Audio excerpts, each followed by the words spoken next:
চলেন আমরা ভাবতে শিখি।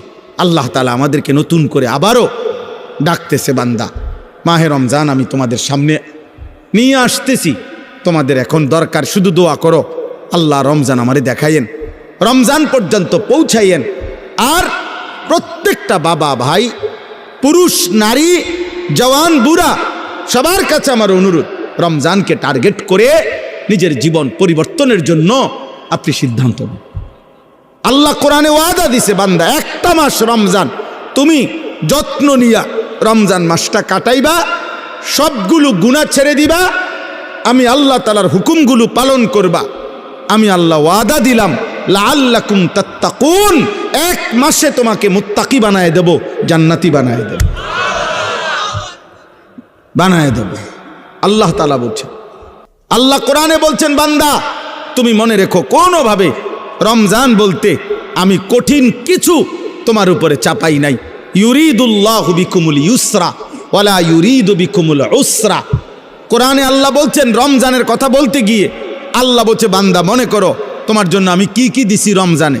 স্বাভাবিক সারা বছরের নেক আমল তো আছেই, বাকি নতুন করে কি দিলাম, এক নম্বরে ধরে নেন, নতুন করে আল্লাহ তাআলা রমজানে আমাদেরকে কি দিলেন, এক মাসের রোজা, রোজা রাখতে হবে।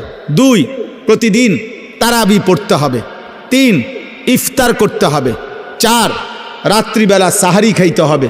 5, শেষ দশকে এতেকাফ করতে হবে। 6, শেষ দশকের বেজর রাত্রিগুলোতে সবে কদর তালাশ করতে হবে। আর কি, আর পুরাটা মাস গুনাহ থেকে বাঁচতে হবে। আল্লাহ তাআলার নেক আমল, 5 ওয়াক্ত নামাজ, জিকির, তেলাওয়াত, দোয়া, কান্নাকাটি, এর মধ্যে লিপ্ত থাকতে হবে। এই তো কথা। আল্লাহ তাআলা বলেন, বান্দা বিশ্বাস করো, এই যে যা যা দিছি আমি, ইফতার, সাহারি, এতেকাফ, তারাবি, রোজা, নামাজ, আল্লাহ বলে বান্দা বিশ্বাস করো, আমি এই বিধানগুলো সাজাইতে গিয়া, দিতে গিয়ে আমি আল্লাহ নিজে তোমার সহজ যেন হয়, কষ্ট যেন না হয়, আমি আল্লাহ কসম নিজে খেয়াল করেছি। ইউরিদুল্লাহু বিকুমুল ইউসরা, আমি আল্লাহ চেয়েছি তোমার যেন সহজ হয়, ওয়ালা ইউরিদু বিকুমুল উসরা, আমি আল্লাহ তাআলা তোমার জন্য কঠিন হোক এটা চাই নাই। প্রথম যেভাবে বিধান শুরু করছি নবীজির জামানায়, প্রথম রোজার শুরু, রমজানের শুরু, ওইখান থেকেও আমি বান্দা সহজ করতে করতে করতে বর্তমানের অবস্থায় আনছি।